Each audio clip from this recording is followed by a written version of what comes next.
Então, boa noite, boa noite, boa noite. Então, simbora para mais uma aula aí. Vamos lá. Então, hoje a gente vai fazer o quê? Nesse primeiro momento, a gente vai fazer exponencial, né? Fazer exercícios de exponencial, que a gente, na aula passada, a gente fez, né? Fizemos esse e esse. Vimos toda a teoria de exponencial, né? E fizemos duas questõezinhas. Então, vamos nesse primeiro momento ver um pouquinho de exponencial e depois, no segundo momento, a gente vê a parte logarítmica. Ou na metade, né, nesse momento. Vamos ver aí quantas questões a gente vai fazer de exponencial e depois a gente parte lá para log. Então, questão número 4 diz o seguinte: após um estudo em uma colmeia de abelha, verificou-se que no instante t igual a zero, o número de abelhas era 1000 e que o crescimento populacional da colmeia é dado pela função f, onde f é definida por f de t igual a 1000 vezes 2 elevado a 2t sobre 3, em que t é o tempo decorrido em dias.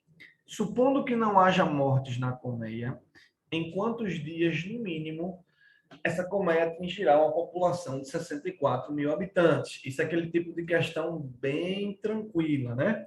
Então, você tem esse número inicial, que eu acho que nem teria necessidade, né? E pergunta aí, supondo f, né? Diz que aqui é o f é a função que dá o crescimento populacional, e pergunta quando é que chegará em 64 mil abelhas. Então, na verdade, o que é que nós queremos nessa questão? Queremos que o f de t, né, que é o número de abelhas na colmeia, ele chegue em 64 mil. É isso que a gente quer. Que o número de abelhas ele chegue em 64 mil. Tá joia? Beleza, beleza, beleza? 64 mil. Bom, só que como é que a gente calcula o número de abelhas, pessoal? O número de abelhas, ele é dado por essa função. Então, se eu quero que o número de abelhas chegue em 64 mil, eu quero que essa função chegue em 64 mil. Então, eu quero que o f de t, que é 1000 vezes 2 elevado a 2t sobre 3, eu quero ver quanto é que isso chegará em 64 mil. Questão para ser feita bem rapidinho no Enem, viu, gente? Questão que não é para demorar mais do que 2 minutos e meio nessa questão, não. Tá? Então, eu ficaria com 2 elevado a 2t sobre 3, igual a quanto, gente? 64 mil sobre 1000, que daria 64. Tá? 64 a gente fatora aí, fica 2 elevado a 2,24, 8, 16, 32, 64. 2 a sexta. E como a gente falou na semana passada, igualdade de potência já está a mesma base, igual os expoentes. Ficando aí 2t sobre 3 igual a 6. Joia? E aí, ó, meio pelos extremos, ficaria 2t igual a 18, que dá t igual a 9. 9 dias. Vê, isso é a questão no estilo bem fácil, tá, gente? Questão para ser feita daquela de 2 minutinhos e frio. Claro? Então, vamos embora adiante. Vamos embora adiante. Boa noite. Deixa eu ver quem chegou depois. Acho que eu pensei que o Davi tinha chegado. Boa noite. É Luana. Boa noite, Luana. Alice Edmar, Luana, Luísa e Siddhartha. Davi está chegando agora. Vamos lá para a próxima questão. Simbora? Questão 8. Dentre as muitas funções exercidas por nossa pele, encontra-se aquela de regular a temperatura corporal através da troca de calor entre o corpo e o meio ambiente. A equação de Du Bois relaciona a área superficial S de um ser humano em metros quadrados. Eu vou destacar porque isso aqui é uma das coisas importantes, né? A área superficial S de um ser humano em metros quadrados, com seu peso em quilogramas e sua altura H, ó, seu peso em quilogramas e sua altura H em centímetros, através dessa expressão. Então, essa expressão está relacionando o quê, pessoal? Está relacionando S, que é a área superficial, aí vem o peso e a altura, certo? Através dessa expressão. Mas vamos lá. Baseado nessa equação, qual é o peso aproximadamente, certo? De uma pessoa que tem altura de 180 centímetros e que tem 1,5 metros quadrados de superfície corporal. As letrinhas dessa questão estão erradas, que eu não lembro quais são as letrinhas, vamos ver o que, é que vai acontecer.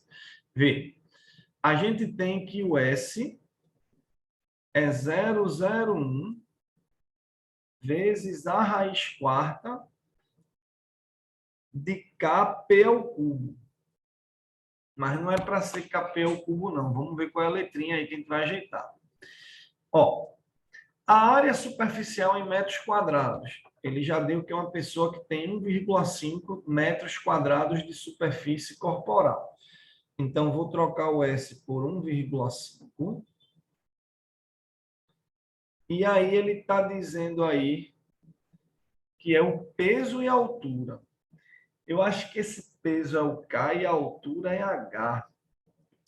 Essa altura é em centímetros, mas ele está dizendo que a altura é de 180 centímetros e pergunta quanto é o peso dessa pessoa.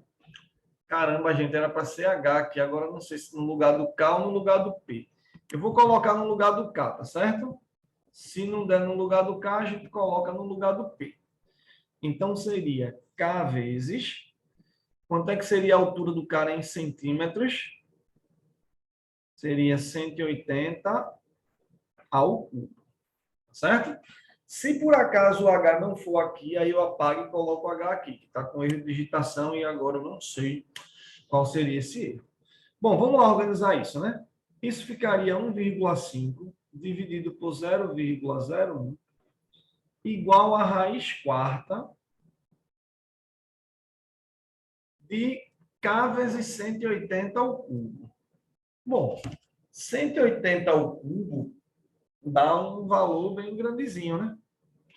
Mas está na raiz quarta. Eu vou deixar assim, 180 ao cubo, e depois eu organizo ele, tá certo? Bom, 1,5 por 0,01, eu tenho que andar duas casinhas e andar duas casinhas aqui. Ficaria 150, tá certo?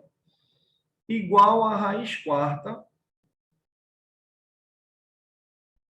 de K vezes 180 ao cubo, certo? Beleza ou não? Bom, para tirar essa raiz quarta, eu vou precisar elevar os dois lados ao quadrado, a quarta, né? Vou elevar esse lado à quarta, vou elevar esse lado à quarta. A quarta e a quarta. Se estiver acompanhando, dá um grito aí, tá, gente? Então, isso ficaria 150 elevado à quarta. Raiz quarta disso aqui a quarta, ficaria K vezes 180 ao cubo. Passando isso aqui para cá, dividindo, fica 150 elevado à quarta sobre 180 ao cubo igual a esse K. Então, esse K ficaria igual a 150 à quarta, eu vou fazer assim, 150, 150, 150, 150. Certo? E 180 ao cubo seria 180 vezes 180 vezes 180. Tá? Vamos simplificar aí. Vamos cortar logo esses zeros para ver o que, é que vai acontecer com esse K. Vou multiplicar isso tudinho, né, gente? 2, 3 zeros. 2, 3 zeros. Os zeros já foram. Por 3. 15 por 3.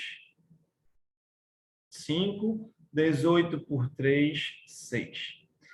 15, 18 por 3. 5 por 3. 6. 15 por 18 por 3. 5 por 3. 6.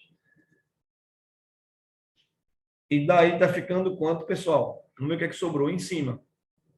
5, 5, 5 e 15. Embaixo, 6, 6 e 6.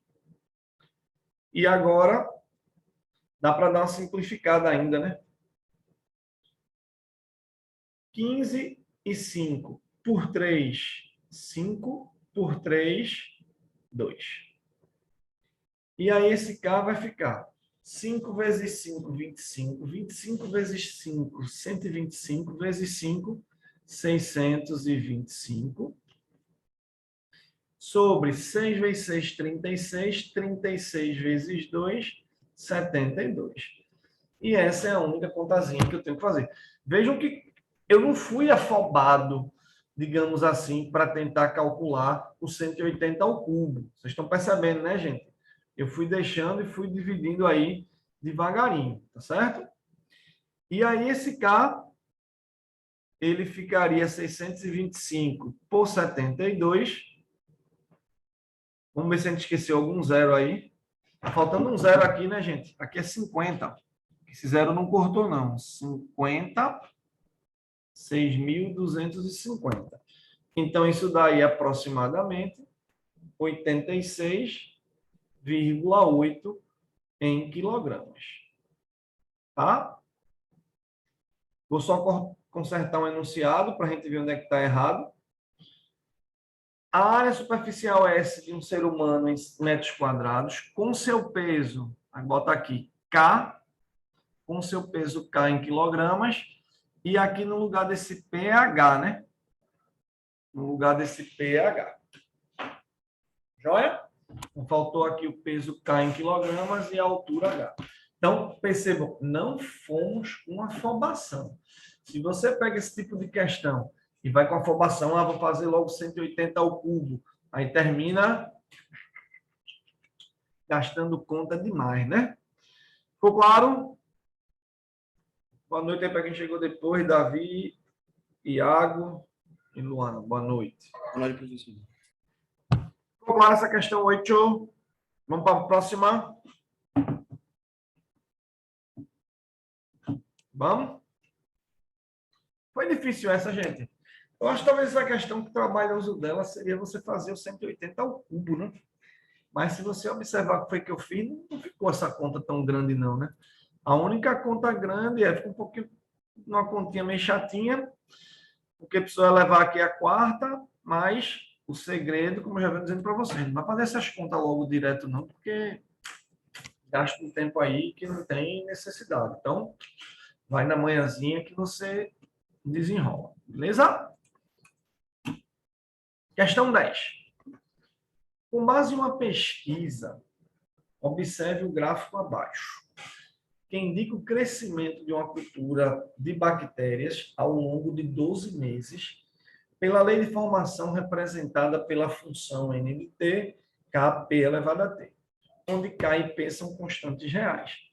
Nas condições dadas, o número de bactérias após 4 meses é... Vamos lá ver como é que a gente vai funcionar com isso daí? Número de bactérias após 4 meses. Vamos ver. Preste atenção, gente. Quando eu olho para essa função,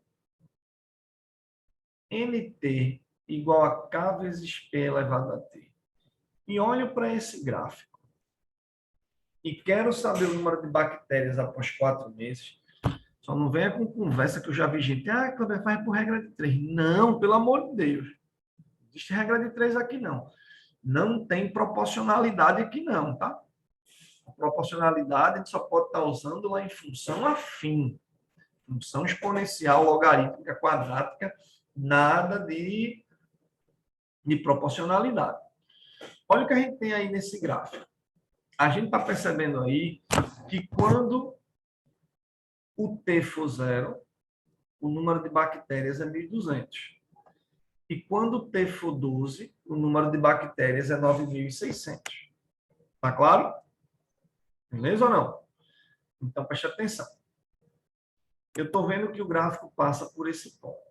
Então, eu estou vendo que quando o T for zero, o número de bactérias será 1.200. E, por outro lado, eu estou vendo que quando T for 12, o número de bactérias será 9.600. E a questão está querendo saber da gente qual é o número de bactérias após 4 meses. Então, o número de bactérias após 4 meses é calcular o N de 4. O número de bactérias após 4 meses, certo?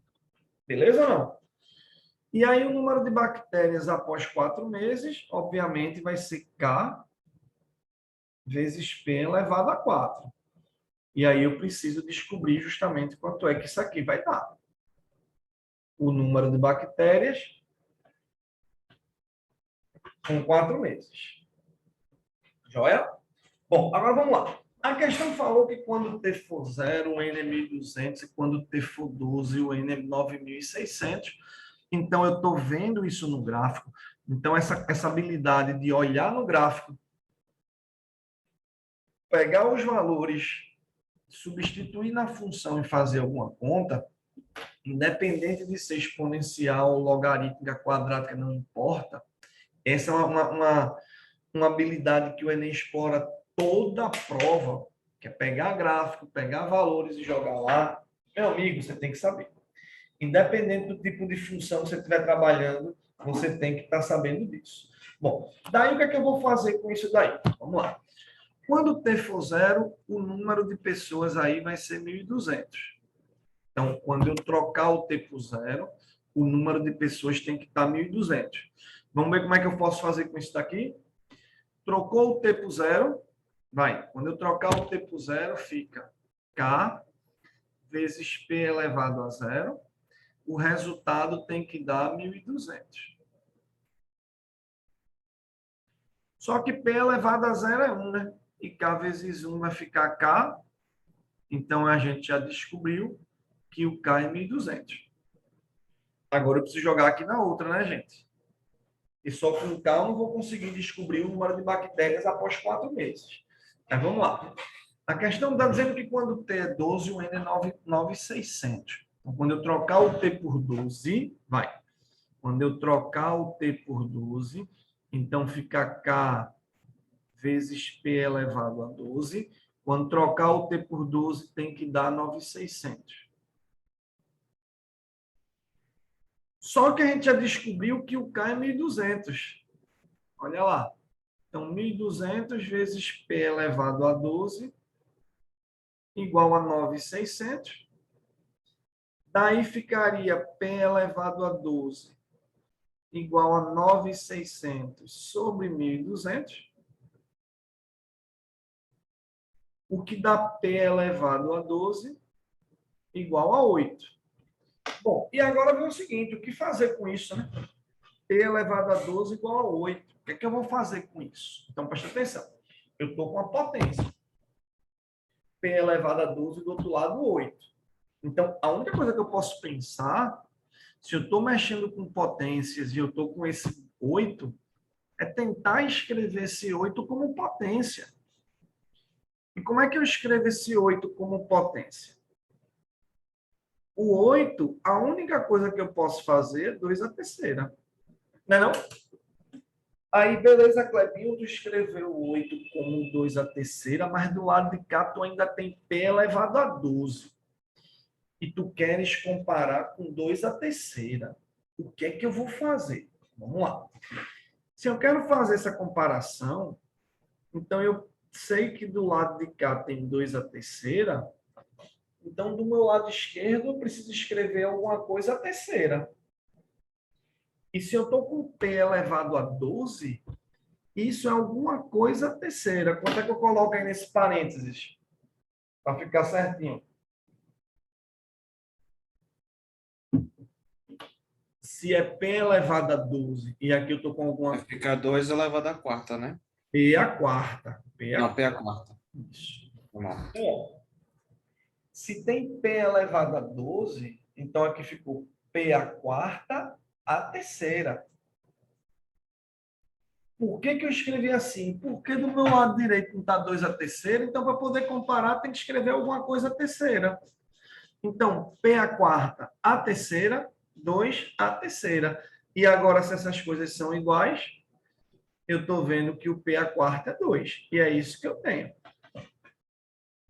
Deixa aí quietinho. O máximo que você quisesse, poderia ainda escrever que esse P é raiz quarta de 2.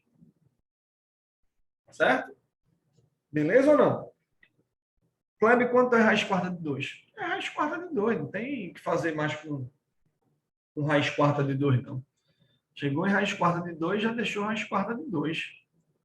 Acabou-se. Certo? Raiz quarta de 2, raiz quarta de 2. Joia?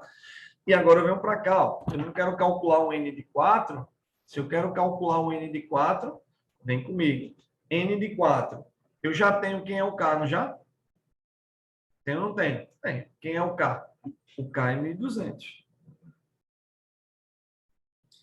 Vezes P a quarta. Ó.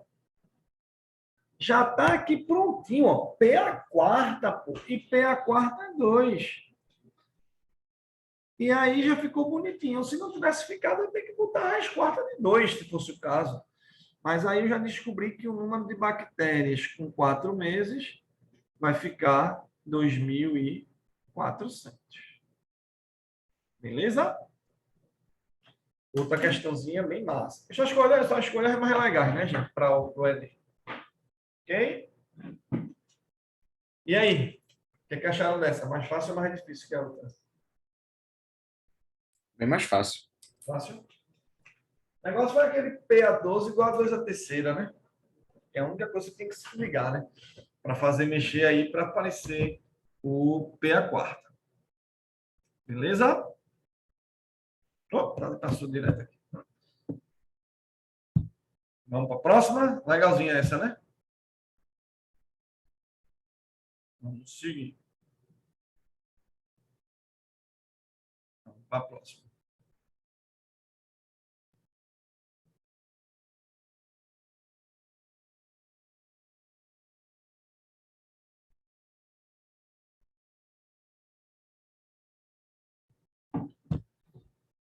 Questão 13. Vamos ver agora essa daí. Ambientalistas, após estudos sobre o impacto que possa vir a ser causado à população de certas espécies de pássaros. Ó, ambientalistas, após estudos sobre o impacto que possa vir a ser causado à população de certas espécies de pássaros pela construção de um grande conjunto de edifícios residenciais próximo ao sopé da Serra do Japi, em Jundiaí, concluíram que a quantidade de tais pássaros naquela região, em função do tempo, podem ser expressa aproximadamente por essa função. Então, vamos ver o que essa função diz para a gente. O que a função está dizendo? A quantidade de tais pássaros, em função do tempo, é dado por isso daqui. T representa o tempo em anos. P0, a população de pássaros no início, na data de início da construção do conjunto. Baseado nessas informações, pode-se afirmar que, após 1 ano ou após 2 anos, P de T será reduzida a 30% de P0. Então, vamos lá ver como é que vai acontecer isso daí, né? Após 1 ano, após 2 anos, após... Aí a letra aí diz que a P de T não será inferior a 25% de P0. Ô, professor, a gente pode botar qualquer número assim para P0, né? Pode. Ou pode deixar ele aí quieto também, não tem problema nenhum, não. Pode substituir ou pode deixar. Beleza? Então, ele diz que, baseado nessas informações, após 1 ou 2 anos do início aí da construção, P de T se reduzirá a quanto? Então, T é o tempo em anos, então vamos lá. Vejam, eu quero calcular quanto é que vai ser o P depois de 1 ano, depois de 2 anos, né? Para ver se ele estará reduzida, né? Se será reduzida a 30% ou será reduzida de 30%. Se estará reduzida a 40% ou será reduzida de 40%, ou o PDT não será inferior a 25%. Vamos lá. Quanto é que seria essa população após um ano? Vamos ver? A população em um ano ficaria a população inicial sobre 4 menos 3 vezes 2 elevado a menos 1, né? Não é isso? 2 elevado a menos 1. Joia? Como é que ficaria essa população aí com um ano?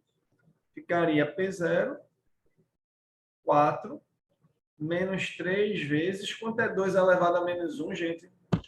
Potência de expoente negativo. O que é que faz? Ah, um meio. Inverte. Inverte. Então, essa população, um ano depois do início, ela vai ficar P0 sobre 4 menos 3 sobre 2. Se eu arrumar isso, P de 1 ficaria P0. Se liga aí no mínimo, gente. Fica 2. Aí fica 8 menos 3, 5.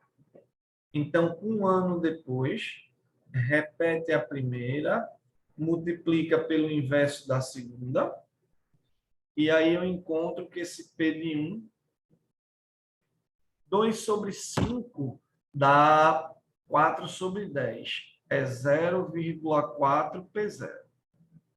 O que é que isso significa, gente? O que é que significa dizer que P de 1 é 0,4 P0? Significa que um ano depois, a população de pássaros ficará o quê, gente? Um ano depois, a população de pássaros ficará 40% de P0. Ou seja, será reduzida a 40% de P0, um ano depois. Após um ano de início, será reduzida a 40% de P0.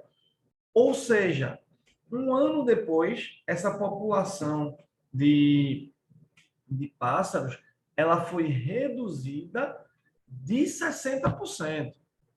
Presta atenção, não estará reduzida a ou será reduzida de.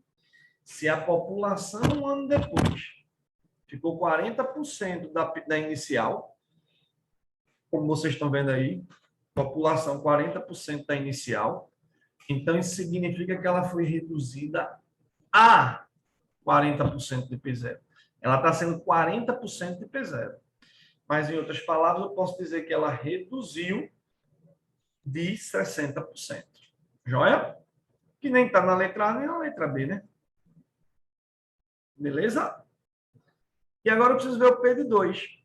Quanto é a população 2 anos depois? É 4 menos 3 vezes 2 elevado a menos 2. Me ajuda. Isso ficaria P0 sobre 4 menos 3 vezes 1 quarto, né? 2 elevado a menos 2 é 1 quarto. Isso ficaria P0 sobre 4 menos 3 quartos.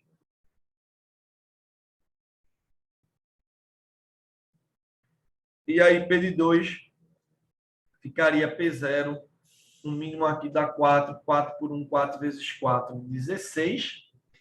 16 menos 3, 13 quartos. Então, a população, certo? 2 anos aí depois, ficará P0 vezes 4 sobre 13. Essa divisão não vai ser exata, mas dá aproximadamente, se a gente dividir aí 4 por 13, fica 0,3, aproximadamente 0,31 P0. Tem P0, aproximado. Pode botar 0,3, aproximado. Isso aqui é aproximado, né? 0,3 P0. Ou seja, 2 anos depois da construção, a população de pássaros estará reduzida a 30% de P0, estará reduzida a 30% de P0 aproximado, ou eu posso dizer que ela foi reduzida de 70%. Porque sobrou 30%, ela foi reduzida de 70%. Mas ela foi reduzida a 30%. O que também não está nem na letra C, nem na letra D. Eu sei que por eliminação você marcaria a letra E, né? Porque não tem outra opção. Mas vamos entender por que é a letra E? Vamos tentar entender isso daí? P de T não será inferior a 25%. Preste atenção. O que acontece com 2 elevado a menos T quando T vai passando? Ó, o que vai acontecer com 2 elevado a menos T? Vê, 2 elevado a menos T é a mesma coisa que 1 meio elevado a T. Que seria 0,5 elevado a T. Certo? Beleza ou não? Analisa comigo. Sei que por eliminação você marcaria a resposta correta. Mas vamos analisar aqui comigo. 2 elevado a menos T é meio elevado a T, que é 0,5 elevado a T. Certo? Quando o T vai aumentando muito, certo? Quando o T cresce muito, muito quanto? Muito, muito, muito, muito, muito, muito, muito, muito, muito. Ou seja, o T vai crescendo muito. Isso em matemática a gente chama de limite. A gente chama de tender. Então, dizer que o T cresce muito é dizer que quando o T tende ao infinito, quando o tempo vai se passando, vai crescendo até o infinito, tendendo ao infinito, o que acontece quando T cresce muito? O que acontece com 0,5 elevado a T? Ó, pensa comigo. 0,5 elevado a 1. Vou fazer aqui para você ir acompanhando. 0,5 elevado a 1. Vai ficar 0,5. Quando eu botar elevado a 2, fica 0,25. Vai pensando. Quando eu botar a terceira, fica 0,125. Quando eu botar a quarta, fica 0,0625. A quinta, 0,03, vou estar aproximado. A sexta, 0,01. Elevada à sétima, 0,007. Elevada à oitava, 0,003. Elevada à nona, 0,001. Quando eu pegar 0,5 elevado a 1.000, por exemplo, a 1.000 não, a 100, já dá 0,00000000000. Se eu botar elevado a, sei lá, a 20, já dá 0,0000, vai dar um bocado de zero. Então, quando você vai pegando, gente, quando você vai pegando, certo? Quando você vai pegando o 0,5 e esse tempo vai aumentando, certo? E esse tempo vai crescendo, vai crescendo, vai crescendo. O 0,5 elevado a t, o que é que está acontecendo aí? Bora, foi que a gente viu. Está acontecendo que vai ficar 0,000. Na minha calculadora, só consegue fazer elevado a 13. 0,5 elevado a 3 já dá 0,00000. Se eu botar elevado a 50, é 0,0000. Ou seja, o t crescendo muito, o 0,5 elevado a t vai ficar 0,00000000001. Ou seja, vai tender a zero.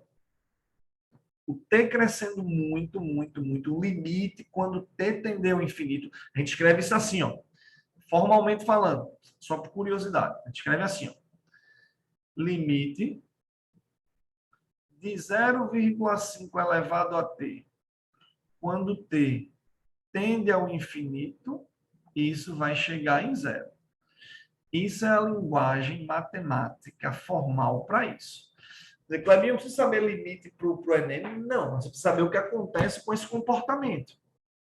Outra maneira de pensar é que você sabe que 0,5 elevado a t, uma exponencial, quando a base está entre 0 e 1, ela decresce muito, decresce muito. Decresce até chegar pertinho do zero, mas sem tocar. Então, olha só. Quando o t crescer muito, isso aqui vai tender a zero. Quando t tende ao infinito, isso aqui vai tender a zero. Se isso aqui vai tender a zero, isso significa que esse p, quando esse t tender ao infinito, ficaria p0 sobre 4 menos zero. Né? O que ficaria esse p quando t tendendo o t indo para o infinito, isso ficaria p0 sobre 4, que é 0,25 p0. Então, quando t fosse para o infinito, perceba que está aqui, ó, decrescendo. Um ano ficou 40%, 2 anos 30%. Então, ele vai diminuindo, mas o t indo para o infinito, a população chegaria no limite 25%. E nunca inferior a 25%. Nunca ficaria abaixo de 25%. Então, o limite, quando isso tender para o infinito, ficaria aí 25% de P0. Ficou claro?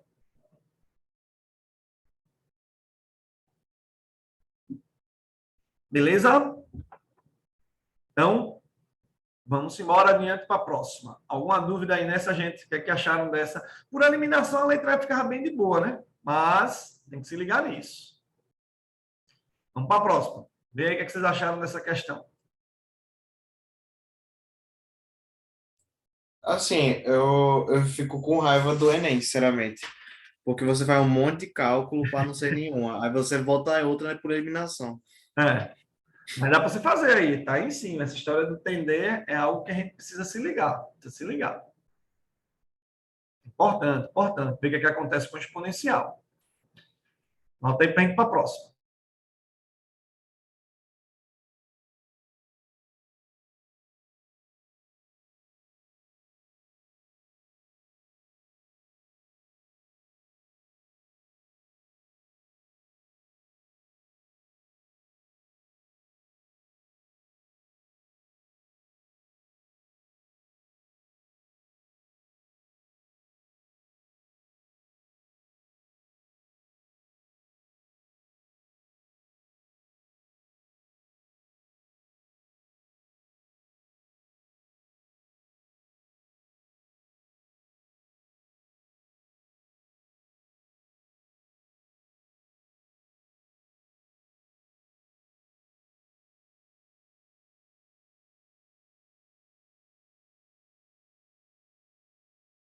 Professor, acho que o senhor mutou seu microfone sem querer. Agora, valeu, Davi. Vamos embora para a próxima questãozinha aí. Agora tá de boa, né? Vamos lá? As manifestações populares do Brasil. Vamos para a gente ir para logaritmo.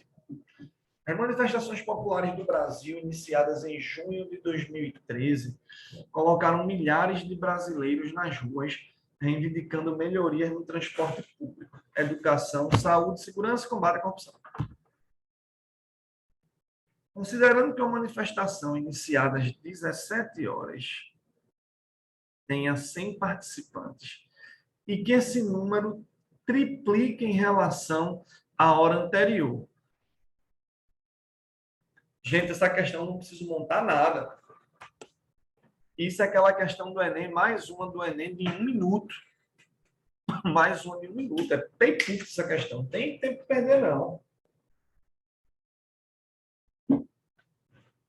Essa questão tem que ser, ó, instantâneo praticamente.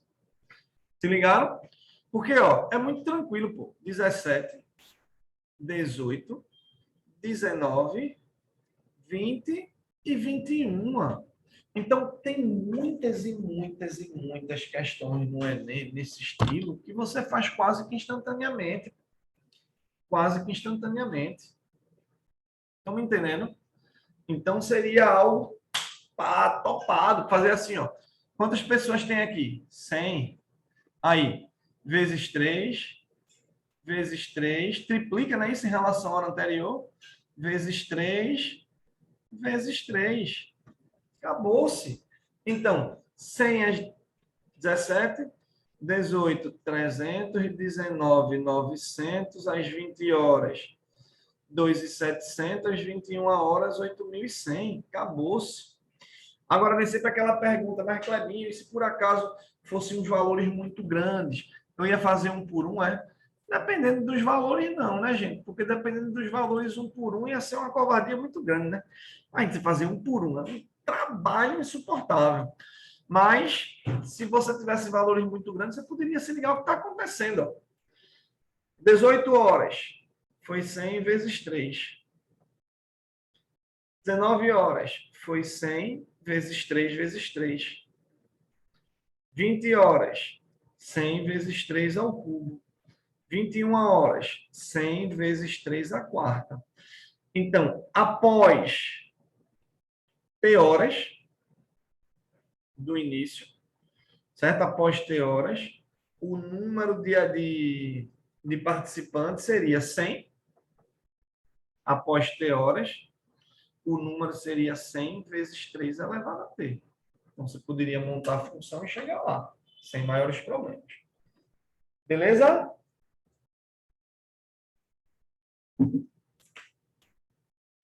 De boa na lagoa? Tá certo, professor, tá tudo certo. Vamos mais um, vamos mais um, vamos mais um. Mais um.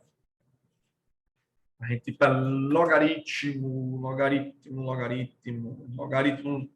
Logaritmo é engraçado porque cai todo ano e antigamente o pessoal dizia que não cai. Vou contar a história do logaritmo para vocês. Vamos lá. Um determinado antibiótico apresenta meia-vida de 2 horas.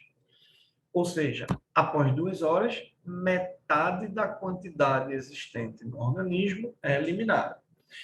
Considerando-se que uma pessoa tenha tomado 100 miligramas desse medicamento, qual quantidade permanecerá no organismo após 24 horas?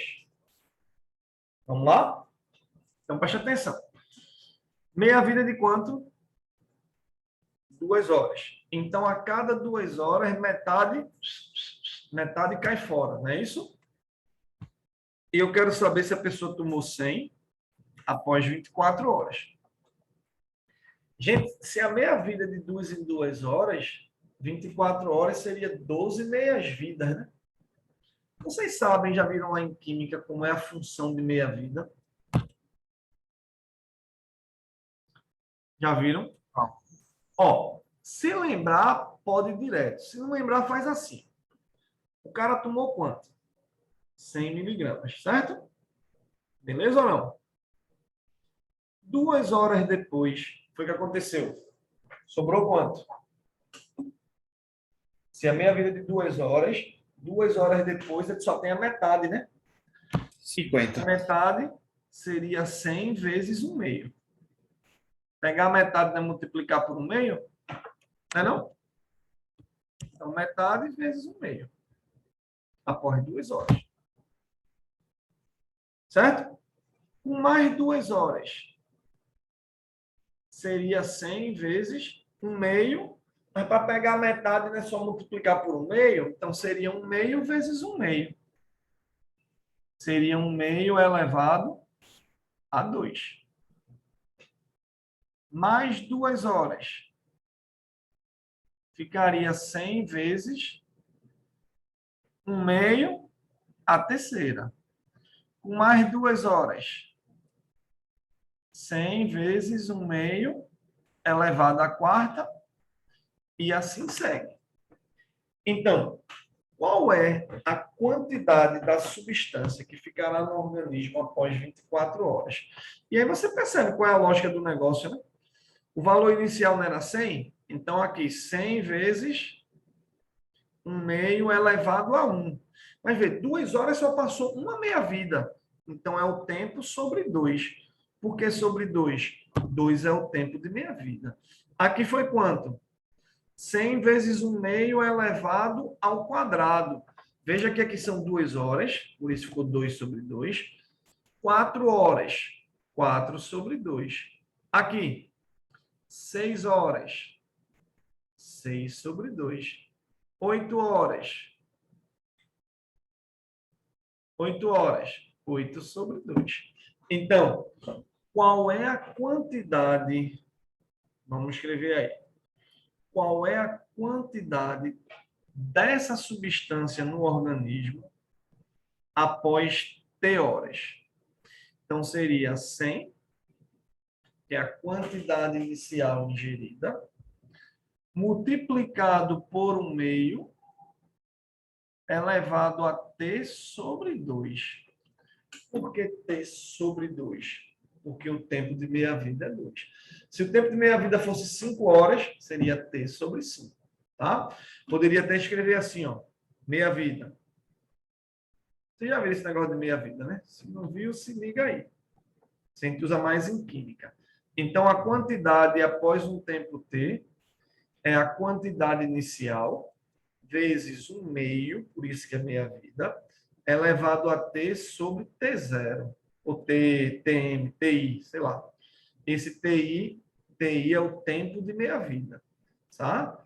Então, para meia-vida, eu tenho essa aí. A quantidade de substância após um tempo T é a quantidade inicial vezes 1/2 elevado ao tempo pelo tempo de meia-vida. Ok? TI ou TM, não sei como é que vocês chamavam lá em química. Como é que vocês chamam? Se alguém lembrar, me diz aí. Bom, mas vindo para cá, eu quero saber a quantidade com 24 horas. Com 24 horas ficaria 100 vezes 1/2 elevado a 24 sobre 2. Então, 24 horas são 12 meias-vidas. E aí, se eu fizer essa continha, essa quantidade depois de 24 horas vai ficar 100 vezes 1 sobre 2 elevado a 12. 1 elevado a 12 é 1, e 2 elevado a 12 dá 2 a 10 para 1024, 2048, 4.096. E aí a quantidade de miligramas, você vai ter que dividir esse 100 por 4.096, encontrando 0,0244 aproximado aqui, né? Aproximado de miligramas. Isso é o que fica no organismo após 24 horas. É justamente, gente, esse tempo de meia-vida, né, função exponencial, que faz com que vocês consigam, quem for fazer medicina aí, né, vários de vocês aqui vão fazer medicina, quem for fazer medicina sabe que para ver aí um antibiótico, tem que saber como é que o comportamento do antibiótico funciona. Entendeu? Aí tem que se ligar nisso. Tem que se ligar nisso. Muita gente pensa assim: ah, quando eu passar no vestibular em medicina, não vou estudar mais matemática. Aí é que vai estudar mesmo matemática. Lá em farmácia também. Como é que você vai passar uma medicação de 6 em 6 horas, de 8 em 8 horas? Tem que saber o tempo de meia-vida, tem que saber em quanto tempo cada substância no organismo ela vai diminuindo. Tem um bocado de coisa de exponencial. Pergunta aí, galerinha. Vamos embora para o logaritmo? Vamos lá? Log. Então, simbora para logaritmo. Vamos embora para logaritmo. Vamos embora para logaritmo. Deixa eu aproveitar e colocar logo aí no grupo de vocês já essas anotações aqui de exponencial.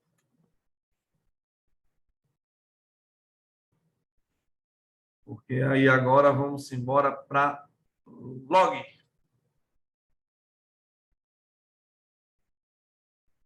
Vamos lá para logaritmo. Vocês gostam de logaritmo? A história de logaritmo, gente, que eu estava contando é o seguinte, que, assim, a gente antigamente falava um pouco de que logaritmo não caía no Enem. Quando ele chegou logo no Enem, realmente não caía logaritmo. Logaritmo não estava caindo no Enem. E aí, como você não tinha logaritmo no Enem, muita gente parou de dar logaritmo nos cursinhos e tudo mais. Aí, não, logaritmo não cai, logaritmo não cai, logaritmo não cai. Aí, quando veio um ano, veio umas 3 questões de logaritmo bem lascando. Aí, no instante, o povo voltou a dar logaritmo. A mesma coisa foi com com trigonometria mais pesada, a parte de funções. Não cai funções trigonométricas TIG. Caiu funções trigonométricas e muita gente se prejudicou, né? Porque não tinha estudado. Vamos lá? O logaritmo é o seguinte, pessoal. Se entender o exponencial, o logaritmo fica de boa. Porque, na verdade, o logaritmo ele é o inverso da exponencial. É exatamente o inverso da exponencial. Se você entender logaritmo, você entende exponencial tranquilamente. Ou melhor, ao contrário, né? Entende exponencial, entende logaritmo tranquilamente. Porque logaritmo é potência. Mas vamos entender aí como é que é calcular um logaritmo. Não é difícil, tá certo? Eu digo é o seguinte. Para se garantir no Enem, na parte de logaritmo, saiba definição, propriedades. Prio. Sabendo a definição e sabendo as propriedades, acabou-se.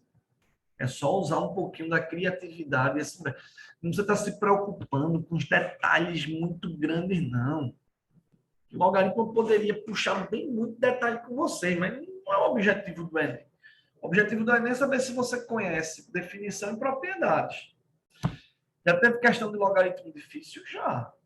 Teve uns anos atrás, quem já fez aquele materialzinho todinho, das questões que eu passei para vocês, já foram 350, né, questões, vai vir mais na revisão que a gente vai entrar aí 5 semanas antes.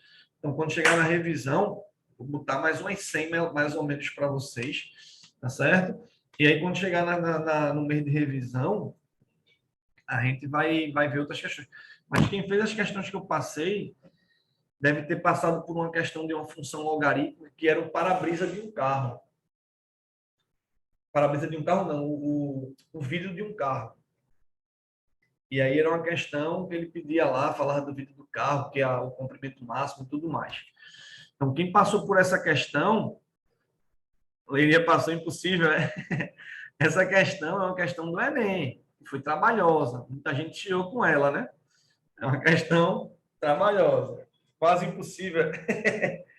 Então, é uma questãozinha que dá trabalho.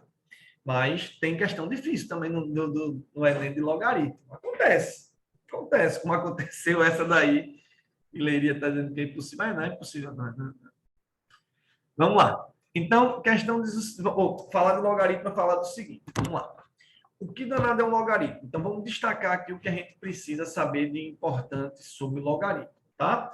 Então, primeiro, o que é o logaritmo? Qual é a definição de logaritmo? Então, o logaritmo de b numa base A. O que é calcular o logaritmo de b na base A? Calcular o logaritmo de b na base A, gente, nada mais é do que buscar qual é o expoente que eu coloco na base A para poder dar B.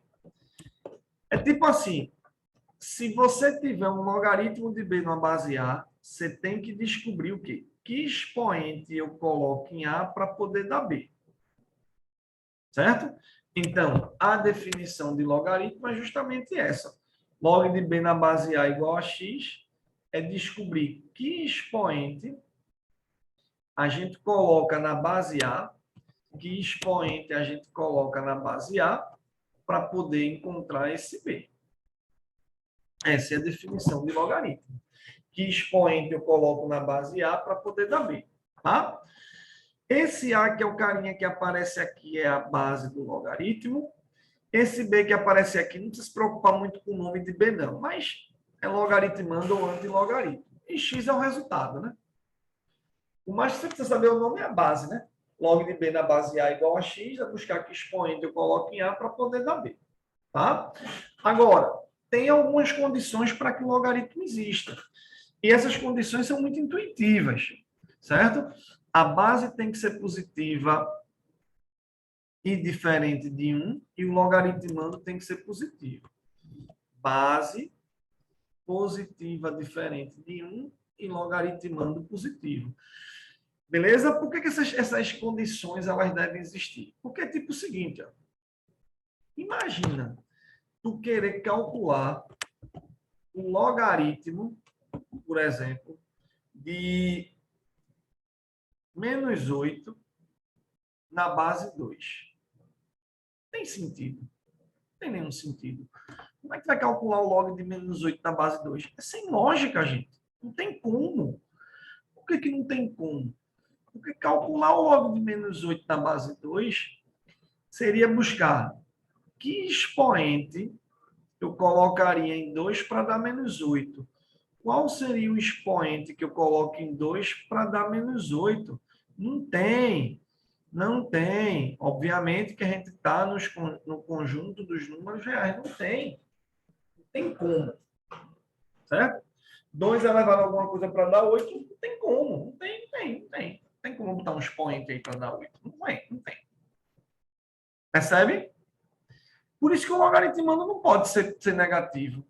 Assim como, ó, se eu pegasse tipo, quanto é que seria o logaritmo de 5 na base 1? Como é que eu vou calcular o logaritmo de 5 na base 1? É sem sentido. Porque calcular o log de 5 na base 1 seria pensar que expoente eu coloco em 1 para dar 5. E isso também não tem. 1 elevado a quanto para dar 5? Não tem como, porque 1 vezes 1 vezes 1 vezes 1 vezes 1 vezes 1. Não tem como. Tem como dar 5. Vai ficar sempre em 1. Percebe? Então, por isso, por essas coisas daqui, que essas consequências, essas condições são necessárias para que o logaritmo ele exista. Não tem sentido base em 1, não tem sentido logaritmando negativo, não tem sentido essas coisas. Ok? Então, veja um exemplo. Quem é que seria o logaritmo de 9 na base 3? Você consegue fazer de cabeça isso daí. Quanto que é o log de 9 na base 3, gente? Log de 9 na base 3 é pensar. Não só o log de 9 na base 3, como qualquer logaritmo. Log de 9 na base 3 é pensar o quê? Bora, diz comigo aí, é pensar em quê? Que qual é o número que vai elevar o 3 que dá 9? Dá 9. Qual é o expoente que eu coloco na base 3 para poder dar 9? Quanto é que seria isso aí? 2. Foi, né? 2. Tá joia? Só isso. Agora, calcular o logaritmo de 8 na base 3, sem a informação da questão, sem uma calculadora científica, sem dado na questão, sem uma tábua de logaritmos, não tem como. O logaritmo de 8 na base 3 é muito ruim. Não dá para fazer na mão. Mas o logaritmo de 9 na base raiz de 3 você consegue. Que raiz de 3 elevado à quarta, né? Log de 9 na base raiz de 3 é 4. Porque raiz de 3 à quarta aqui vai ser 9. Assim como o logaritmo de raiz de 2 na base 2 é 2 elevado a 1 meio, né? Então, 2 elevado a 1 meio para dar raiz de 2. Então, calcular o logaritmo é calcular quem é o expoente. Beleza? A partir dessa definição, segue algumas consequências, certo? Então, isso daqui a gente chama de consequências da definição. Consequências da definição. Como assim? A partir da definição, eu posso calcular alguns logaritmos mais rápido. Tipo, log de 1. Para mim, pode ser 1? Pode. Quem não pode ser 1 é a base, né? Não pode calcular base 1, mas log de 1 pode. Por que o log de 1 é 0, pessoal? Por que o log de 1 é 0? Log de 1 é 0 porque A elevado a 0 que vai ser 1. O que é calcular o log de 1 uma base qualquer? É pensar qual é o expoente que coloca na base A para dar 1. Então, log de 1 na base A é 0, porque A elevado a 0 é 1. Quanto é o log de A na base A? Por que o log de A na base A é 1? Porque A elevado a 1 vai ser A. Por que o log de A elevado a N na base A é N? Porque A elevado a N vai dar A elevado a N. Assim, dessas consequências, essa primeira daqui, letra A, log de 1 C0 é muito óbvio, né? Calcular o logaritmo de 1 é pensar qual é o expoente que coloca nessa base para poder dar 1. É bem intuitivo. Tá? Agora, essa daqui, assim, eu vou destacar ela, porque quando aparece isso aqui numa questão, eu coloco direto. A elevado a log de B na base A igual a B. Isso é o seguinte. Se você tem uma potência, é muito específico, muito específico. Se você tem uma potência em que o expoente é um logaritmo na mesma base desse A, isso vai dar o B. É porque o logaritmo não é o inverso da exponencial, então se você aplica a exponencial no logaritmo, você não fez nada. A demonstração disso é bem facilzinha. Ó, vê, é até quase que redundante. Vê só. Log de B na base A. Como é calcular o log de B na base A? Vê como é redundante. Log de B na base A é o quê? É procurar um valor X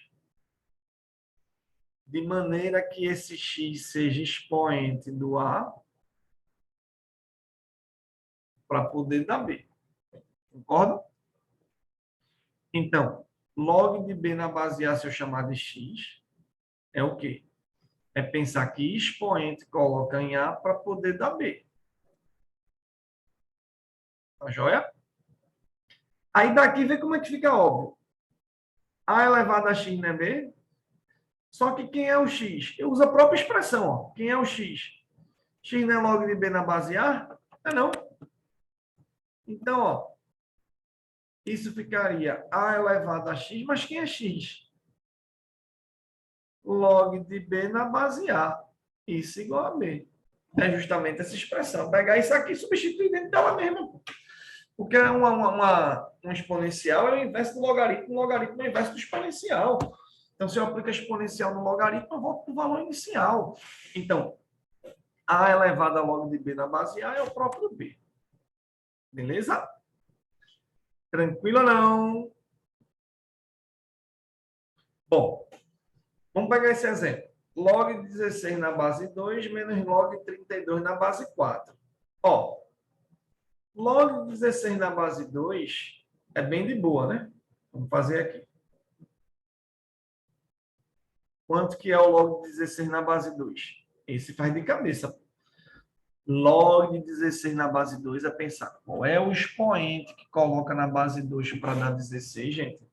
Qual é o expoente que eu coloco na base 2 para dar 16? 4. Agora, o log de 32 na base 4, aí já não é tão de boa fazer de cabeça, né? Não é não? Porque 4 elevado ao quadrado é 16 e 4 ao cubo já é 64. Então, fazer isso de cabeça não é muito bom. Se não é bom, o que é que eu faço? Chamo de x. Aí, quando eu chamar de x, aplico a definição. Qual é a definição do logaritmo? Pego 4, eleva ao x igual a 32. Esse movimento. É tipo o movimento de uma orelhinha, né? Tipo o movimento de uma orelha. 4 elevado a x igual a 32. Então, 4 elevado a x igual a 32. Fatoro, como 4 é 2 ao quadrado, elevado a x, e 32 é 2 à quinta. Então, se 2 elevado a 2x é 2 à quinta, igualei as bases, 2x é 5, x é 5 sobre 2, 2,5. Não é não? 2,5. E o log de 16 na base 2 é 4. Então, quanto é que vai ficar essa expressão, pessoal? Log de 16 na base 2 é 4. Log de 32 na base 4 é 2,5. Isso fica 1,5. Letra A, B, né? 1,5, 3 sobre 2. E aí, alguma dúvida nessa parte inicial, galerinha? Digam aí.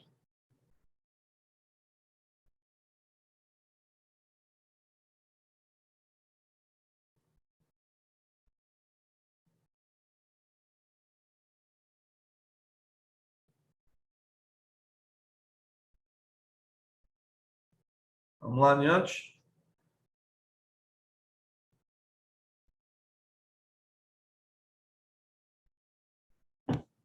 Posso?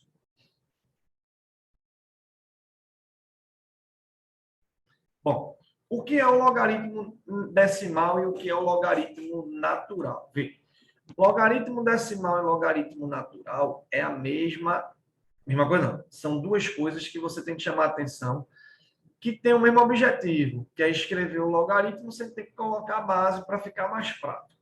Então, isso aqui é o seguinte: logaritmo decimal é o logaritmo mais usado no ensino médio e no vestibular.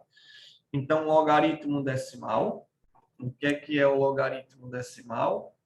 Eita, é o logaritmo na base 10. Então, presta atenção. Logaritmo decimal é o logaritmo na base 10. Fabinho, por que chama a atenção do logaritmo decimal? Por ser o mais usado, eu não preciso nem escrever a base, que está subentendido que a base é 10. Tipo, se eu escrevo somente log de x, está subentendido que a base escondidinha aí é 10. Então, quando tem base 10, não precisa colocar frio, certo? E o logaritmo natural é o logaritmo mais usado na faculdade é mais usado, certo? É o logaritmo na base E. É o logaritmo na base E. Onde esse E, ele tem um valor aproximado de 2.718, certo? E é o chamado número de Euler, certo? Esse Ezinho. Na verdade, ele vale isso aqui, ó. Limite de 1 mais 1 sobre n elevado a n, quando n tender ao infinito. Mas deixa isso quieto, tá? Só uma curiosidade. Beleza? Então, para a gente, o que é que eu preciso saber sobre o logaritmo natural? Porque eu preciso saber isso aqui. Saber que quando você tiver uma questão e aparecer ln de um valor, quando tiver lá, tá vendo uma questão, tá, apareceu ln. É só saber que esse ln de x é um logaritmo de x na base E. Só, só e só. Porque eu não vou estar substituindo esse valor. Não vou estar substituindo por 2.718. Não vou. E quando tem questão disso, nem a base, nem o E precisa trocar. O que eu quero é que vocês saibam que quando tem ln, gente, é igual a outro logaritmo qualquer. As propriedades funcionam iguais, as continhas são as mesmas, não tem perrengue nenhum, não. É a mesma conta, a mesma conta. Só para vocês saberem que quando tem ln, logaritmo natural, não se assustem, não. É um logaritmo como outro qualquer, a mesma conta de tudo. Não tem perrengue, tá?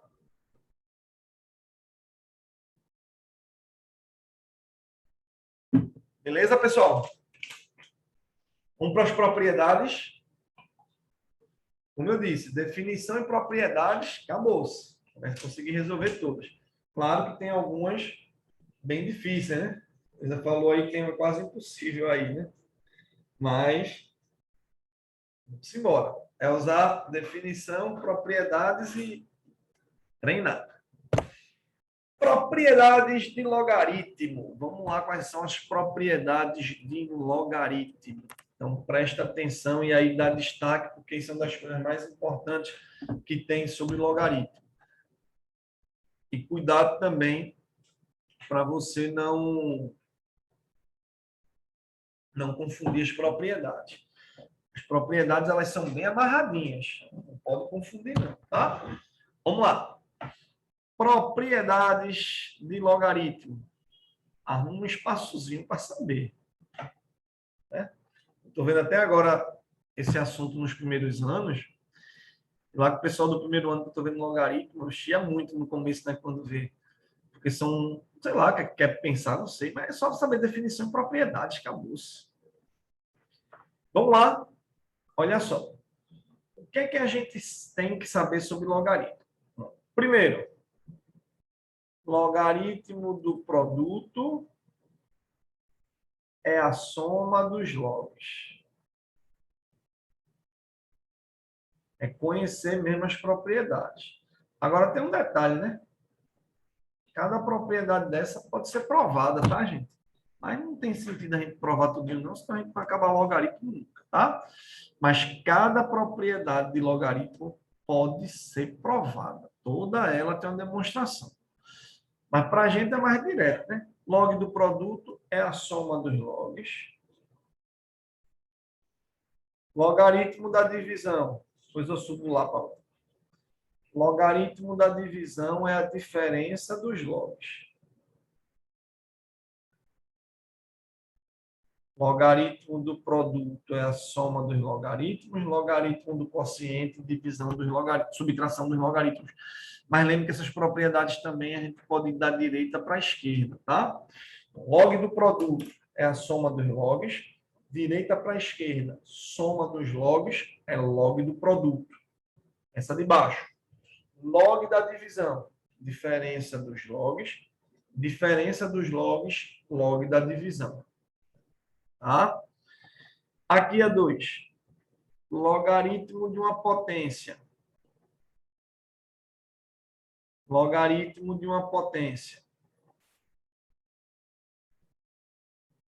Expoente desce, multiplicando. Logaritmo de uma potência, expoente multiplica.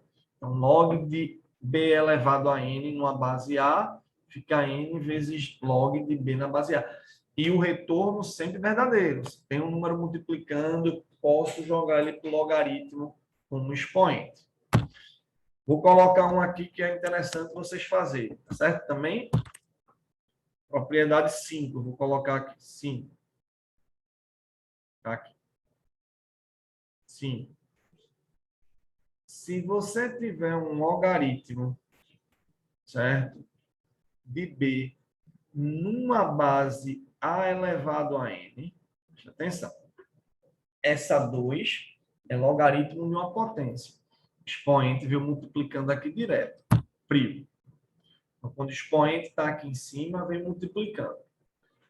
Quando o expoente estiver na base, ele vem multiplicando, só que ao inverso. Ficaria 1 sobre n vezes log de b na base A. Então, logaritmo de uma potência, expoente multiplicando. Quando a potência está na base, o expoente vem o inverso. Massa? Ok, ok, ok? Ô, professor, e o Oi? 5 ele vira 1, é? Oi? O 5 vira 1, é? Não. Esse 5 aqui é só a propriedade número 5. Não é 5 do Ah, logaritmo, não. É propriedade. sim. Ah, tá. Tudo bem. Exato. Propriedade número 5. Expoente vem multiplicando pelo inverso. Se ligou agora? Beleza? Beleza, pode prosseguir. Vamos lá. Propriedade 4. Propriedade de mudança de base. Se eu quero mudar a base de um logaritmo, porque em alguns momentos vocês vão ter questões com bases diferentes e a gente precisa deixar na mesma base, eu vou transformar isso em uma divisão. Que é tipo assim, exemplo dessa propriedade 4. Imagine que eu esteja com um logaritmo de 12 numa base 5. 12 na base 5. E eu quero fazer uma mudança de base. Preste atenção. Sempre que eu quiser mudar a base de um logaritmo, eu vou pegar esse logaritmo e vou transformar em uma divisão. Certo? Se eu tenho um logaritmo e quero mudar a base, eu vou transformar ele em uma divisão. Log de 12 na base 5, log em cima, log embaixo. Presta atenção. Esse é exemplo de quê? De como mudar a base de um logaritmo. A gente vai depois ver na prática quando é que eu vou usar isso. Claro que vocês estão percebendo que eu vou precisar usar mudança de base quando eu for mudar a base. Lógico.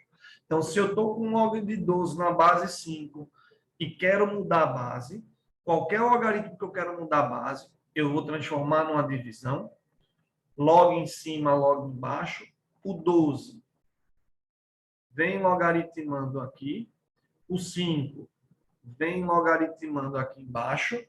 E vejam que fica faltando a base.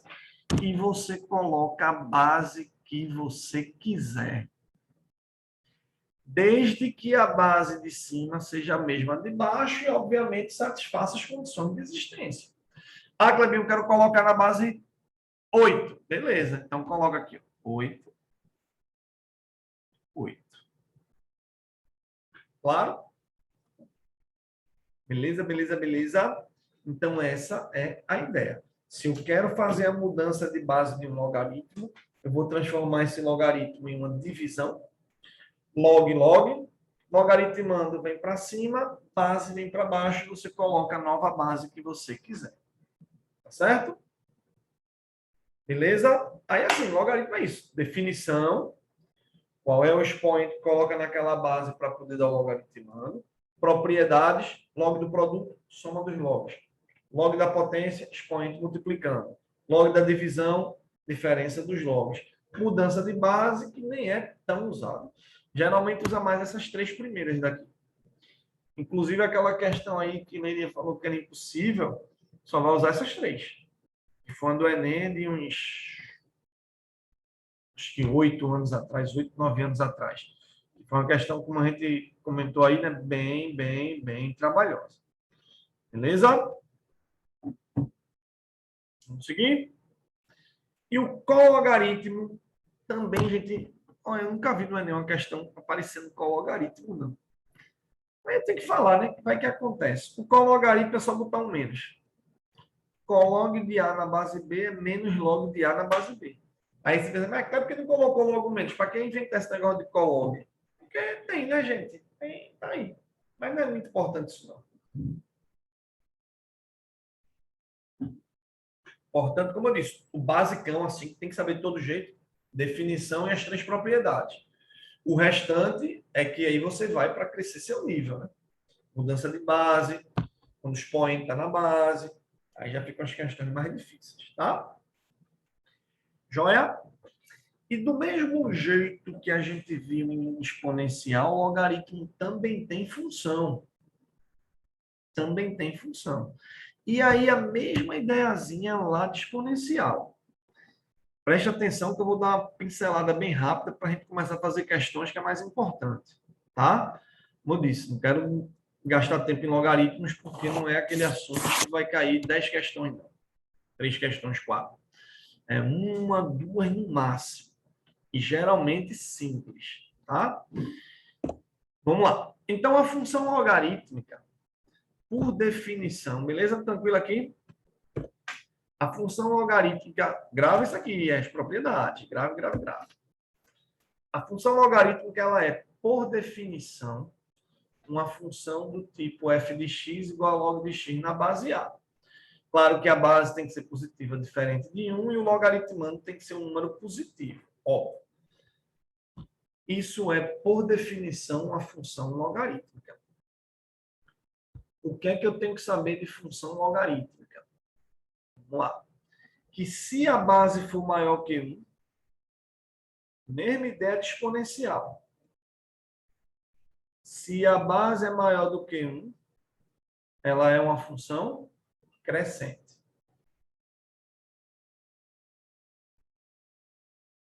Se a base é maior do que 1, ela é crescente. E se a base for um número entre 0 e 1, ela vai ser decrescente.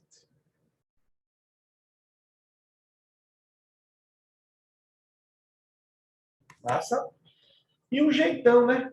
Perceber que como o x não pode ser zero, ela não vai tocar no eixo y, porque se tocasse no eixo y, o x seria zero, e o x não pode ser zero.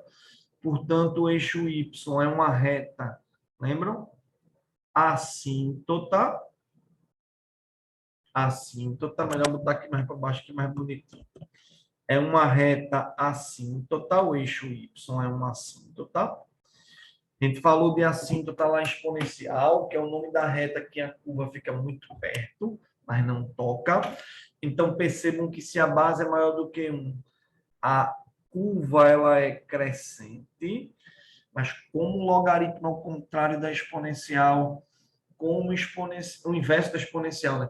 Como a exponencial cresce rapidamente, a logarítmica cresce lentamente. Assim como a exponencial decresce rapidamente, a logarítmica decresce lentamente. Tem também aqui a reta assíntota, né? Essa reta é a reta assíntota. O eixo y ficou como reta assíntota. Lá na exponencial, não sei se vocês lembram, mas a assíntota seria o eixo x. Tá beleza? Bom, e como eu disse, estou comparando muito com o exponencial, que é muito parecido. Então, do mesmo jeito que o fato de ser crescente, ser decrescente, implica na resolução de inequações, aqui também. Ó. Então, vamos destacar isso daqui. Ó. Então, quando a gente for resolver inequações logarítmicas, que também nunca aconteceu no Enem, tá? Quando a gente for resolver inequações logarítmicas, certo? No caso da base ser igual a 1, maior que 1, desculpa, o sinal da desigualdade é o mesmo. É só o que interessa mesmo. Se A maior do que 1, no caso de A maior do que 1, o sinal da desigualdade permanece o mesmo. Agora, quando a base está entre 0 e 1, que aí a função era decrescente, o sinal da desigualdade inverte. Certo? O sinal da desigualdade, ela inverte. Exato?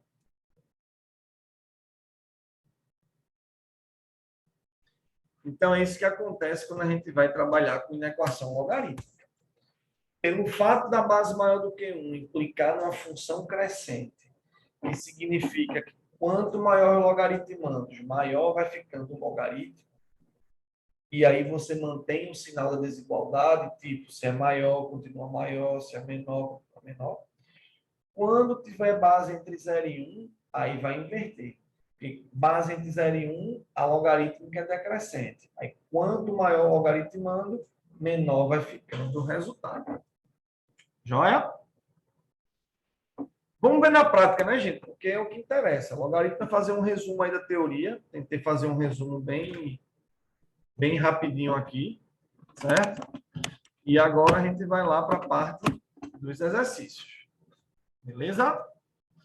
Vamos embora aí para a parte dos exercícios. Vamos embora. É um resumo e tome-lhe questão. Tem que fazer questãozinha de logaritmo para a gente ficar bem craquezinho. Vamos lá? Alguma pergunta, gente? Vamos lá ver na prática como é que funciona. Vamos resolver essas questõezinhas aí. Vamos embora. Primeira questão. Olha lá. Uma pessoa irá escolher dois números reais positivos, A e B. Certo? Vamos lá. Para a maioria das possíveis escolhas, o logaritmo decimal, que é o logaritmo na base 10, da soma dos dois números escolhidos não será igual à soma de seus logaritmos decimais. Claro, não tem essa propriedade. O logaritmo da soma, na maioria das vezes, não vai ser igual à soma dos logaritmos, tá? Porém, se forem escolhidos o valor de A igual a 4 e B igual a R, tal igualdade se verificará. Com essas informações, pode-se concluir que o número R pertence ao intervalo qual? Então, ele está dizendo o quê? Que eu vou escolher dois valores, 4 e R, e com esses valores a igualdade se verificará. Então, com essas informações, pode-se concluir que o R vai ser em que intervalo. Então, o que é que nós queremos nessa questão, pessoal? O que é que nós queremos? Queremos que o log de quem? De 4 mais R fique igual ao log de 4 mais o log de R. É isso que a questão está pedindo, pô. Com essas informações, pode-se concluir que esse R está em que intervalo. Então, a gente quer que o log de 4 mais R fique igual ao log de 4 mais o log de R. Quer saber que R é esse? Vamos lá descobrir que R é esse para que isso aí seja verdadeiro? Vamos tentar descobrir que danado de R vai ser esse para que isso aí seja verdade. Vamos lá? Vamos seguir? Olha só. O que é que eu tenho aqui? Log de 4 mais R, log de 4 mais log de R. Vou usar aqui a propriedade. Número 1. Qual é a propriedade número 1? De trás para frente, direita para esquerda. Log do produto, soma dos logs. Então, soma dos logs, log do produto. Então, log de 4 mais R. Log de 4 mais log de R é log de 4 vezes R. Estou usando que propriedade? Essa aqui, né? Que log de A vezes B é log de A mais log de B. Estou usando essa propriedade. Só que da direita para a esquerda, né? Estou usando justamente o quê? Que a soma dos logs é log do produto. É o que eu fiz aqui, ó. Soma dos logs é log do produto. Daí, se log de 4 mais R é log de 4 vezes R, então 4 mais R tem que ser igual a 4R, né? Não? Se log de 4 mais R é igual a log de 4R, 4 mais R e 4R devem ser iguais. Portanto, 4 tem que ser 3R e o R vai ser 4 terços. Então, essa igualdade só vai se verificar se o R for igual a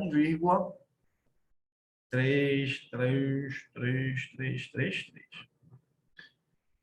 Estaria lá na letrinha D. E aí, fácil essa? Beleza? Aham. Essa foi fácil. Então, vamos para a próxima aí.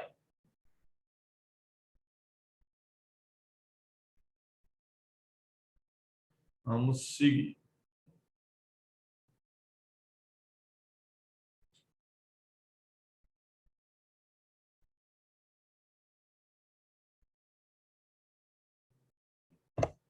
Questão 2. Isso é uma das aplicações bem importantes de logaritmo, né? O pH de uma solução é determinado pelo oposto do logaritmo decimal da concentração dos íons de H+, dos íons de hidrogênio presente na solução. Em linguagem matemática, o pH é menos o log de H+. Um aluno de ensino médio leu na internet que um refrigerante de pH 3 não deveria ser ingerido, porque é muito ácido e poderia causar problemas de acidez no estômago. O aluno sabia que no estômago há uma solução predominantemente de ácido clorítico com pH igual a 1. Dessa forma, concluiu que a informação da internet era contestável, razoável, pois a concentração de H+ do refrigerante é 100, é 1000, é 10, é 1000, cadê? É 3 vezes maior do que a do estômago. Então, vamos lá. Eu quero saber quanto é a concentração de H+ de quê, gente? Do refrigerante e do estômago, né? O refrigerante tem pH 3 e no estômago tem o pH 1, certo? Beleza? Vamos lá. No refrigerante. Vamos olhar primeiro o refrigerante. Refrigerante. No refri. Questão muito boa para o Enem, tá, gente? A primeira não era muito boa para o Enem, não. Era só para treinar mesmo a propriedade, tá? Então, vamos lá. Vamos ver o refri aí. Refri. Refri. pH do refri é 3. Gente, se o pH é 3, como é que eu calculo o pH? Vamos lá. O pH é menos log decimal, base 10. Se não aparece a base, a gente falou agora que é base 10. Da concentração aí hidrogeniônica, isso dá 3. Concordam comigo? Se menos log de H+ é 3, então esse menos, posso multiplicar por menos 1, né? A equação. Ficaria log de H+ igual a menos 3. E aplico a definição. Qual é a definição de logaritmo? Pego a base, eleva ao logaritmo, isso é igual ao logaritmando. Então, se a base é 10, então eu pego a base, definição, 10 elevado a menos 3 igual à concentração de H+. Tá joia? Ou seja, a concentração de hidrogênio do refrigerante, ela é 10 elevado a menos 3, é 1 sobre 1000, né? 001. Não é isso? Então, essa é a concentração de H+ do refri. Alguma dúvida nisso? Essa é excelente, Panem. Excelente, excelente, excelente. Agora, vamos ver aí no estômago. No estômago. O estômago tem uma solução aí predominante de ácido clorídrico de pH igual a 1. Bom, só que o pH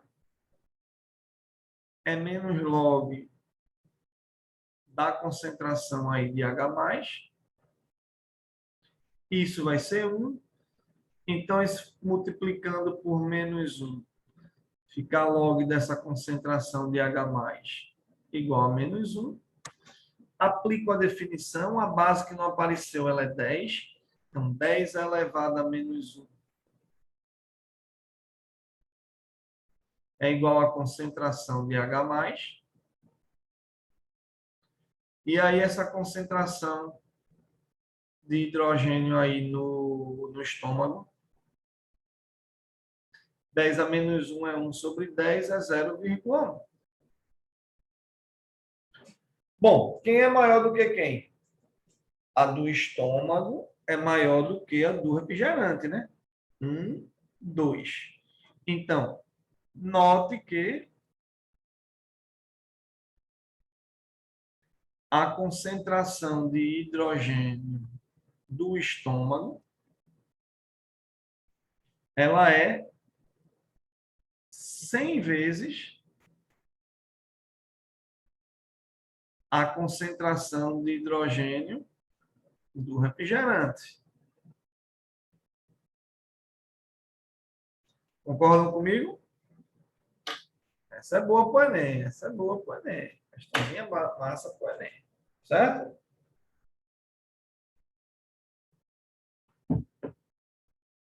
Beleza?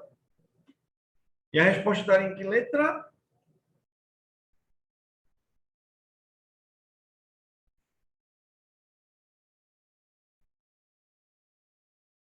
Qual é a letra, gente? Letra A, né? A concentração de hidrogênio do estômago é 100 vezes maior que a do refrigerante, né? Não é não?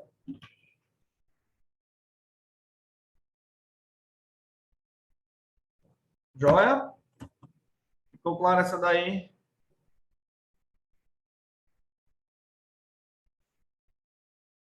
Vamos para a próxima aí, então. Essa é boa de Enem, viu, gente? Essa daí é muito boa para Enem. Muito boa para Enem. Muito boa mesmo. E foi fácil, não foi, gente? Não foi difícil essa questãozinha daí, não, né? Foi bem de boa, né? Terceira. Para calcular, vocês não estão muito calados hoje. Ô, meu Deus, fala comigo, fala comigo.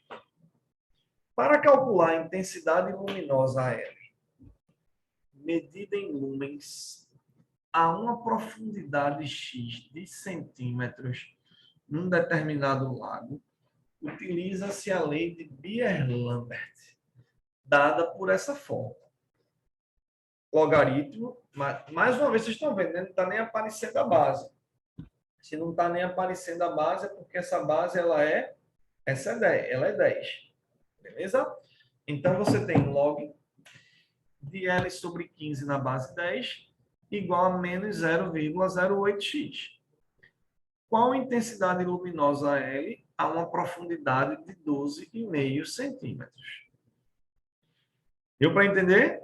Então, eu quero saber quanto é o L a 12,5 centímetros. Mas x é justamente a medida em centímetros. Então, o que é que eu vou fazer? Vai log de L sobre 15, a base é 10, é igual a menos 0,08 vezes x, que já é uma profundidade em centímetros, que está dando 12,5. Certo? Isso ficaria log de L sobre 15 igual a menos quanto, gente? 0,08. 0,08 vezes 12,5 Dá não, 1. Dá não. 1. Show. E agora a definição. Qual é a definição? Quanto é a base aí? A base é Base é 10. 10, né? Então, base Aí fica 10 elevado a menos 1 igual a L L sobre sobre 15. 15. Perfeito, Davi, perfeito, perfeito. 10 a menos 1 é 1 sobre 10, que é 0,1. E aí a gente descobre que esse L vai ser 1,5 lumens. Nesse estilozinho, gente, que geralmente cai no Enem. Agora pode acontecer como aconteceu aquela questão lá de 10 anos, de 8, sei lá, 8 anos atrás, 7 anos atrás, que foi bem difícil. Acontece. Acontece. Mas não vai fazer elas também difíceis, né? Não é o de se esperar, mas acontece. Acontece.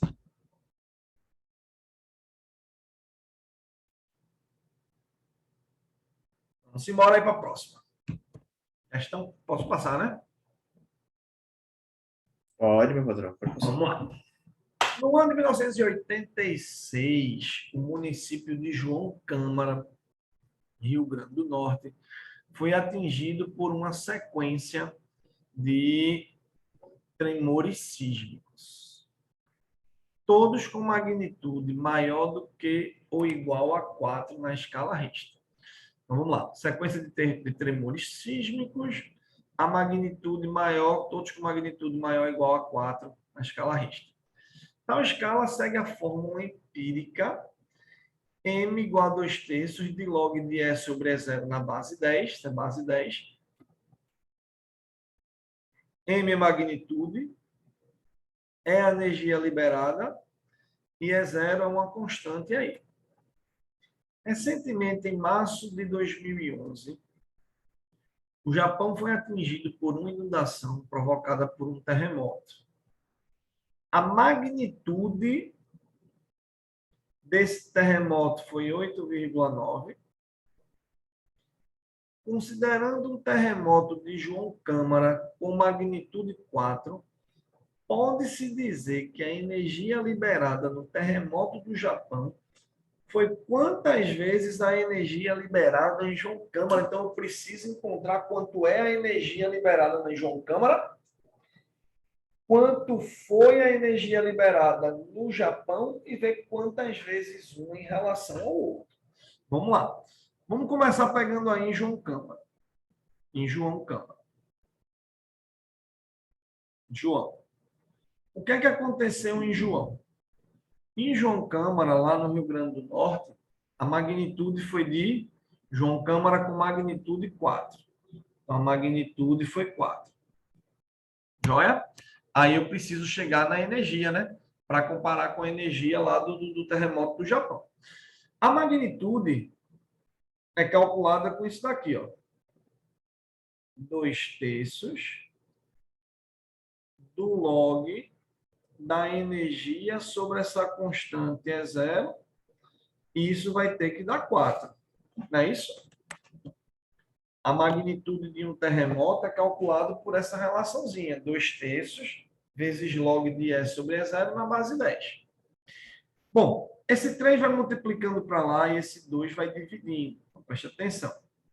Vai ficar log da energia lá no João pela energia referencial.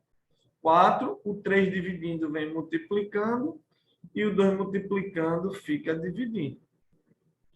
Então, ficaria log da energia liberada pelo tremor em João Câmara sobre a energia inicial, igual a 6. Vou aplicar a definição, né? Como é a definição? Base 10 elevado a 6 igual a E sobre E zero. Se por acaso alguém não está entendendo, fala aí, por favor, gente. Fala aí, fala aí. Logaritmo de E sobre E zero na base 10, 10 a sexta E sobre E zero. Se liga nisso. Olha, meio pelos extremos, fica a energia liberada em João, igual a 10 a sexta, vezes a energia zero. Eu não vou substituir esse número não, porque não tem necessidade, né, gente? Deixa assim. A energia liberada em João Câmara é 10 a sexta vezes a energia zero. Aí você diz assim, mas Clebinho, eu substituir, vai dar errado? Não, né, gente? Vai dar certo. Mas eu não tenho necessidade de substituir isso agora. Pois a gente vê. Ah? Vamos para o Japão agora. No Japão. O que é que aconteceu no Japão? Vai. Ocorreu no Japão um terremoto com a magnitude de 8,9 na escala Richter. Então, a magnitude no Japão, ela foi de 8,9 na escala Richter. Só que a magnitude se calcula por qual relação, gente? 2/3. Olha lá, a magnitude vai ser 2/3 do log na base 10 de E sobre E zero. Isso vai ter que dar 8,9. Joia? E aí eu vou encontrar essa energia. E aí ele quer saber cerca de quantas vezes uma energia no Japão comparada com a energia no João. Bom, mandar o 3 multiplicando, vou mandar o 2 dividindo, e aí eu vou ficar com log de E sobre E zero igual a 8,9. 3 multiplica, 2 divide. 8,9. E aí esse log de E sobre E zero fica, dá quanto essa continha, gente? 8,9 vezes 3 dividido por 2. Isso vai ficar 8,9 vezes 1,5. Daria 13,35, né? Aplicando Isso. aí a definição 10 elevado a 13,35 igual a E sobre E0. E aí, tis, essa energia vai ficar 10, energia liberada no Japão, é 10 elevado a 13,35 vezes esse E0, certo? Só que 10 elevado, preste atenção, 10 elevado a 13,35, isso é, deixa eu botar menorzinho aqui, senão não vai dar. Isso é energia aí no Japão. 10 a 35, se eu quero comparar com a energia em João Câmara, então eu vou escrever isso como um produto de potências de mesma base. O que é que faz com o produto de potência de mesma base? Não repete a base, somos expoentes, só que aí eu vou fazer E agora justamente vai diminuir, né? diminuir, fazer o contrário. Então, na verdade, isso é 6 e 7,35, né? Certo? Letra Multiplicar A. de mesma base, repete a base, somos expoentes. Portanto, a energia liberada pelo terremoto no Japão ficou 10 elevado a 7,35 vezes 10 a sexta vezes E0. Mas 10 a sexta vezes E0 é a energia liberada em João Câmara.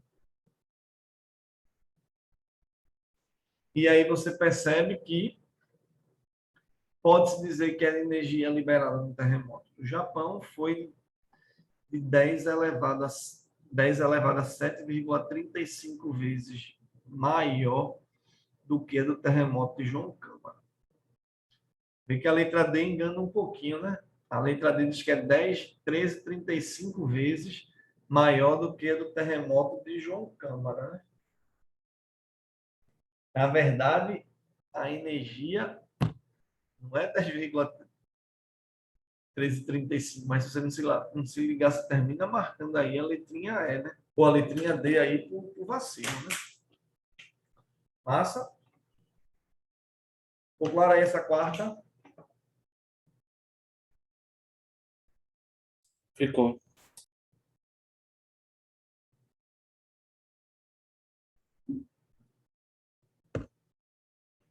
Deixa eu ver mais uma. Acho que essa daí não vai dar. Essa aí é massa pro Enem. Vamos fazer essa daqui, bora. Talvez eu passe um minutinho só. Se precisar, eu passo. Se não precisar, vamos ver. A escala de Palermo foi desenvolvida para ajudar especialistas a classificar e estudar os riscos de impactos de asteroides, cometas e grandes meteoritos com a Terra, tá? Aí vem dizendo o seguinte: o valor P na escala Palermo, em função do risco relativo, é definido por P igual a log de R na base 10. Por sua vez, é redefinido por isso, sendo sigma a probabilidade do impacto ocorrer, delta T o tempo medido em anos, que resta para que o impacto ocorra, e F é 0,03 vezes E elevado a menos 4 sobre 5. A frequência anual de impactos com energia E, medida em megatoneladas, maior do que ou igual à energia do impacto. Com essas definições, é correto afirmar que o P vale quanto? Essa é uma questão clássica, assim, bem boa mesmo para o Enem. É grande, né? Mas vamos seguindo por aqui. Olha lá. Quem é o P? O P é o log de R, certo? P é log de R. Só que R é quem? R é sigma sobre F vezes delta T, certo? Beleza ou não? Só que aí eu tenho um log de uma divisão, gente. Log de uma divisão é o quê? É a diferença dos logs de F delta T. certo? Só que log do produto, entre parênteses, é a soma dos logs. Log de F mais log de ΔT. O que ficaria P igual a log de sigma menos log de F menos log de ΔT. Só que o sigma está lá de boa. O F ele manda trocar. Ó. Olha quem é o F. O F é quanto? 003 vezes E elevado a menos 4 sobre 5. F aqui é um F, né? F. Deixa eu botar F aqui para não misturar. F. Menos o log ΔT, que já está pronto. Vejam, quer conhecer as propriedades, pô. Logaritmo da divisão, logaritmo do produto.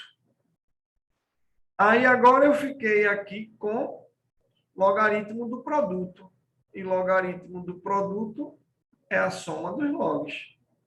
Log de 003 mais log de E elevado a menos 4 quintos. E o log de ΔT já está pronto.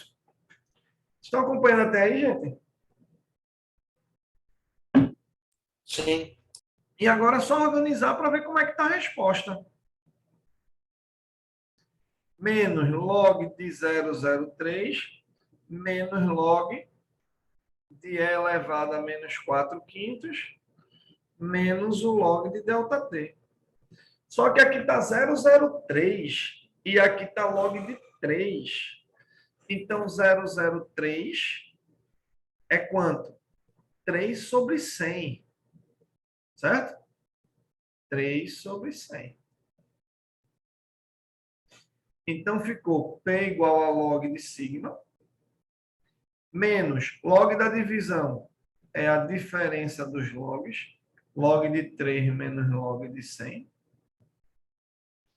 Parente, né, que esse menos é para isso aqui tudo. Aí, menos daqui agora. Logaritmo de uma potência, expoente décimo multiplicando, é menos 4 quintos log de E.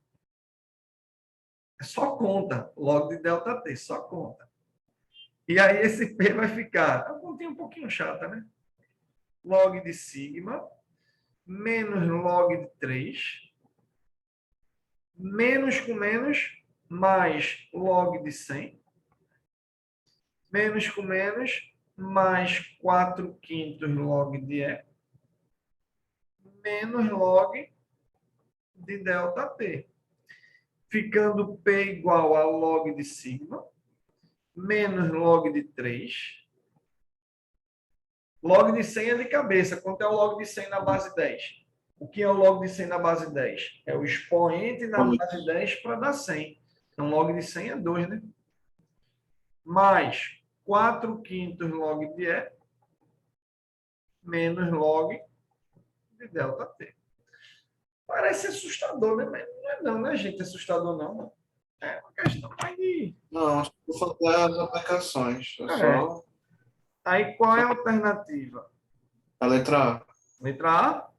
Sim. Mas letra A não está mais, aqui não está menos log ΔT?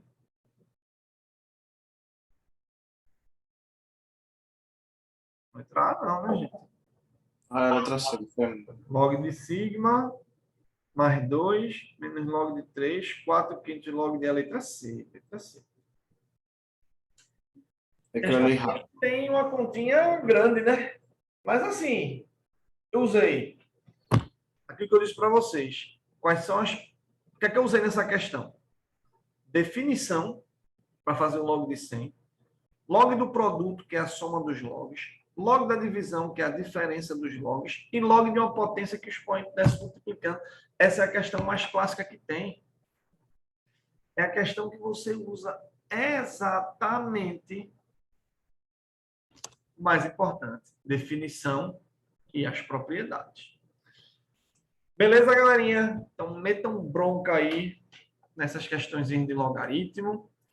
Qualquer coisa, me perguntem, certo? Próxima semana a gente vai ver geometria analítica, né? Não é isso?